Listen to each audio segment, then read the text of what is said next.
Now this video might be slightly different from my others, and honestly I don't know how it's gonna go, because truthfully I don't know if I'm gonna do a good enough job at explaining just why this is my favorite childhood game ever.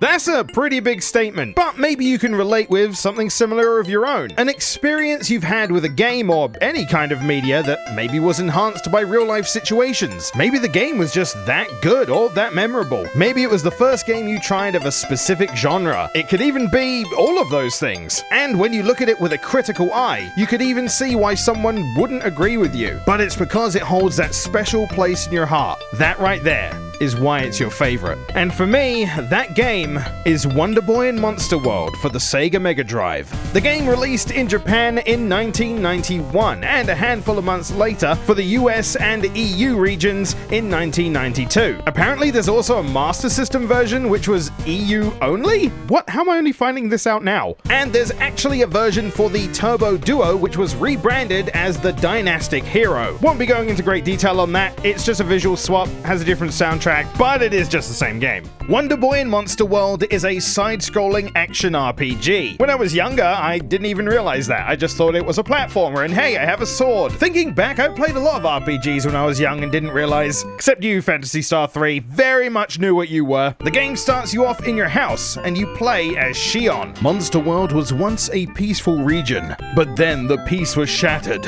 by an invading army of monsters. Oh, I'm not surprised that people weren't ready for this attack. I mean, if only there was some kind of hint. The very first screen after you leave your house is a fantastic teacher of the game's mechanics. You go into the first door you see and learn how to talk to NPCs. He gives you a potion and some magic to use. You're actually stuck if you don't do this because you need to talk to him to spawn the platform to continue. You walk up to an enemy and start attacking. Okay, so there's a health bar I see, and when he dies, he drops a coin which I have to run and collect. The next door you come across is a shop. Interacting with the item tells you what it is and how much it's gonna cost. So you buy that and equip it in your start menu. Hey, now I can walk a bit faster. Now there is no experience or levels in this game. You upgrade purely by buying equipment. And there are 4 categories: weapons, shields, boots, and armor. Weapons are pretty self-explanatory, but there are 2 types: swords and spears. Swords have an overhead swing which increase in damage the better sword you have, and can be used alongside shields. Spears attack straight forward, but have longer range. The downside is you can't use a shield with them. To compensate for that though, by holding up and pressing attack, you spin the spear around, effectively making it a shield itself. Shields are used to stop projectiles, so if an enemy shoots an arrow or shoots a bullet of some kind and it hits your shield,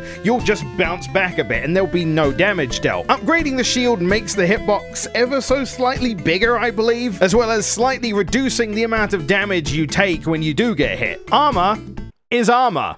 It makes you take less damage. Funnily enough, boots are probably my favorite equipment in this game. I've not come across a game which does boots the same way. I mean, I don't know, there might be something out there that I've not played. But when you upgrade your shoes, you walk faster. You can also climb faster as well as jump higher. Not only that, but of all of the equipment, the boots are the ones that have the special attributes, like being able to swim faster or not slide on ice. I was always excited as a kid to upgrade my boots because it just meant I'd be able to get around faster. The 2 final options are items and magic. The items tab is used quite rarely, mostly for healing items, or very particular key items, whereas the magic tab has a ton of options, some of which are going to be invaluable, whereas others not so much. In your first time playing this game, you might not actually get that much magic, mainly because a good chunk of it is usually hidden, because oh boy does this game love to hide things, but we'll get into that later. You start off with a small bit of magic given to you by that first guy, a multiple fireball attack which homes in on enemies and does a small amount of damage. It's a pretty good starter spell, but it does lose its effectiveness about halfway through. And if you know where to look, you get a complete magic arsenal by the end of the game. From massive screen-wide thunder attacks, to being able to double your sword's power, or to be completely useless. Sorry shield, I'm just not giving you a break on this one. Or just a spell to simply return you to the last inn you slept in. Magic can be a very powerful and helpful tool if used correctly. And then you're off on an adventure to to save villages, defeat bosses, and get stronger. Playing through the game isn't complicated. A lot of the time, places you can't go are just simply sealed off. Think of it as a much more linear Metroidvania. You go to a new area, usually find a village that has equipment and an inn, defeat a handful of new enemy types, find a helpful companion along the way, tackle a dungeon, and defeat a boss, usually receiving an item or some sort of lore piece that will guide you to the next area. Now, the game does give you opportunities to return to places and find new secrets, but for the most part that's just for singular items or the occasional upgrade. It rarely feels like you have to trek through entire areas just to get to one other area. But then again, maybe that's just a testament to how well the game does with checkpoints and shortcuts. Overall, the adventure is quite well paced, except for maybe one area. But I really hate that area, so I'm probably biased. And the whole journey is presented to you in a lovely package of visuals and audio, because man, this game is adorable. I love everything about this game's visuals, especially the character designs. They look so cute, and I absolutely love all of the colors used in this game. It really helps hit home the idea that the swamp is some dark and eerie place, or that you're deep underwater or in some kind of water temple. And I absolutely adore the somewhat threatening yet cute design of every creature in this game, especially the bosses. The bosses look so damn cool. Of course, I'm giving the game a lot of praise, but I mean, this game pretty much defines what nostalgia is for me. Like, if you were to look up nostalgia, there wouldn't be a description, it'd just be a picture of this game. And this is still the same cartridge I had as a kid, though it's a little beaten up, considering I didn't look after my games when I was young. I also find it funny it says Genesis on it, which means it's probably not from around here. It's just nice to still have this from way back in the day. It's almost like the cartridge went on an adventure with me. Growing up, I had two primary consoles, the NES and the Sega Mega Drive. It would be just those two for a while, but I'd have a nice handful of games for each. Most of them were shorter games, things like Sonic the Hedgehog, platformer, and arcade titles. But there were two longer games which always kept my interest: Phantasy Star 3, as mentioned before, and Wonder Boy in Monster World. It goes as far back to a time where I wasn't even the one playing the game, my mum was. I would watch as she would explore a part of the game, and at some point I took over. Then I start a new game and delete her save. Whoops. But I had seen enough to know I was interested and wanted to try myself. I'm not very good at it, but I do manage to get to the point where you can explore underwater. Then I get stuck, and I don't know how to progress at all. Years go by, literally years, and I'm still playing the game. With events going on in my life, this would be a game I just load up to grind in the areas that were my favorite that I had access to. The two common places were the beach and the body of water below the beach. It was all about this giant fish in particular. It had a chance to drop a huge sack of money. I would just turn on the game, do a few laps, and that would be it. I have a very specific memory of going to my grandma's and having to stay there for a few days, and I brought my console round and they set up the TV and everything. I had to sit on the floor and the TV was kind of small. I'd only brought a handful of games and Wonder Boy was one of them. And I start the laps and she looks at me and goes like, "Don't you get bored of doing the same thing over and over again?" I mean, maybe. I'd already played through Sonic 100 times, who knows? But it's moments like that, key points in my life, that I remember I was still playing this game just because I liked it. I liked everything about it. Then years and years later, I finally figure out where I need to go to continue. And it was by complete accident too. I was so excited. I was finally at the part that I remember seeing someone else play. And do you know where it was? It was an open bit of water in the sewers. Just look right there. Just a huge thing that you can jump down. I didn't think to jump down it. I wasn't a smart kid, but I was set for the rest of the game. All that grinding I had done, I was able to buy every single item in every town right off the bat. But if you play it normally and want to do that, you have to grind just a little bit. I happily continue playing throughout the game, enjoying every moment, until one roadblock. The final boss, actually. Holy shit!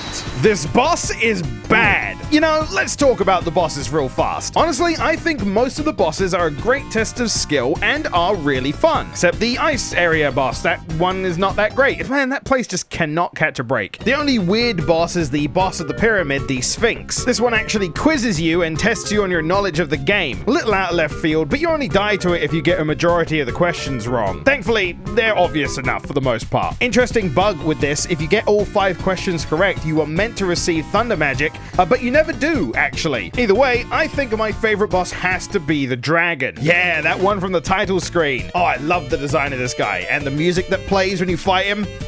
So good. So, the final boss of the game. You first enter and get your ass beat. But this is all scripted. Some hero. Watch this. Oh my god, I think he's dead. He heals you up, and then you fight. Oh, you know, this is the final boss. There's not a whole lot going on. Oh no, instant regret. I take it back. What is going on here? There's a buzzsaw, there's 2 lasers coming out, the conveyor belt is switching directions. Everything that touches me hurts. I get contact damage on everything, including the boss. And guess what? The Japanese version? Barely a whisper can be heard. Only peace and tranquility. I remember the first time I got here. My god, I had no idea what to do. And I'm pretty sure I didn't beat it. And then I started a new game, which actually led me down a path to other problems I had. Now, this game has triggers that you need to set off to be able to progress. Talking to the guy in the beginning is the most obvious one, but there are others. The first big roadblock can be the ocarina. The ocarina is really the only key item in the game that isn't a potion or a charm stone, and is only used in 2 spots, the very first dungeon being one of them. At this door, you need to play a tune with the ocarina by pressing certain button commands, and there are 3 of these doors throughout the dungeon.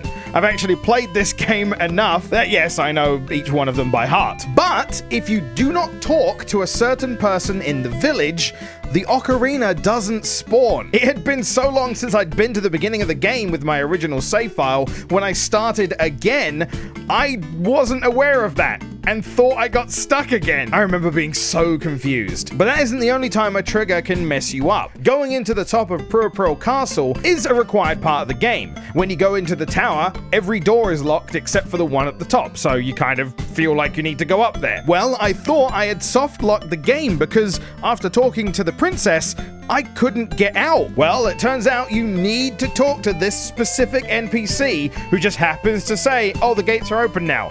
And then they're open. God, I remember another one. If you're in the water temple when you talk to Poseidon and warp out and forget to get the Oasis boots, which you couldn't access until you've spoken to him and then backtracked a bit, you're suddenly out of luck because you can't go into the Oasis, so you have to go all the way back into the water temple. And I know about these personally because I've done all 3. And yeah, that's a little annoying. This game isn't perfect by any means. There definitely are some things it could have done better. But I have so many fond memories of this game. Even the bad times where I thought I soft-locked. I don't know, they're nostalgic to me. I pretty much know this game in and out. All the things and secrets it hides. And believe me, it has a lot of secrets. This game is absolutely in love with invisible doors. And when wanting to collect magic, that is probably what's going to trip you up the most, because a lot of the good magic is hidden behind invisible doorways. And there is no indication about where these doors are. The most infamous being the Charmstone dealer in Purpril. Just walking along and, oh hey, did you know there's a shop here? Here you can trade in your Charmstone for a buttload of magic upgrades. Or a heart container if you happen to miss any on your journey. But I was very fortunate to know where this shop was because of something I had when I was young. We had a big A3 sheet of paper that had a photocopy of a 2-page long secrets guide from a magazine. And in that it described exactly where that shop was. It is something I wish I still had. All of these things, all of these experiences add and add and add to the nostalgia factor of this game. And I think the final thing that tops it off is the music. Playing this as much as I have, it's probably why the music is a giant part of why I love it. It's the one thing I attach to that really can trigger that nostalgic feeling of the whole experience just from listening to the soundtrack. Then again, that isn't just Wonder Boy. I have a huge nostalgic feeling for the Mega Drive sound chip in general, but it's strongest here. The excitement of the boss theme, I love being able to fight the dragon to its unique music, and the absolute feeling of wonder from the very final area. Overall, I would say Wonder Boy in Monster World is a great game. Genre and gameplay style might not be for everyone, of course, but for what it has, in my opinion, it's incredibly good. As much as I can try and put nostalgia aside, I would recommend this game. So I'm hoping I've done a reasonable job at explaining why I feel the way I do about this. Truthfully, I could go on for a very long time talking about it, for hours and hours, about why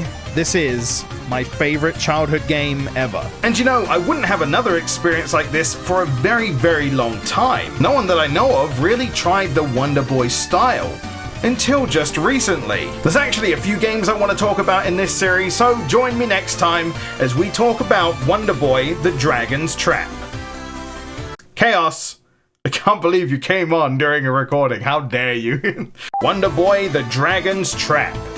Maybe next time, hopefully, providing Super Mario Maker 2 doesn't, consume my life. Wish me luck. Thank you so much to all of my Patreon supporters for being so patient with me and so supportive. Seriously, thank you all so much. And if you want to help, link is in the description. Single link. He's stuck, actually. But anyway, any support helps, seriously. Thank you for watching this episode of Pixelated Memories. I hope you enjoyed it. If you did, throw us a like. It does honestly help out. And don't forget to subscribe and ring the bell if you're extra awesome. If you want to see me play through the entire game, I actually have it available in a playlist, or you can check out another nostalgic Sega game. See you next time.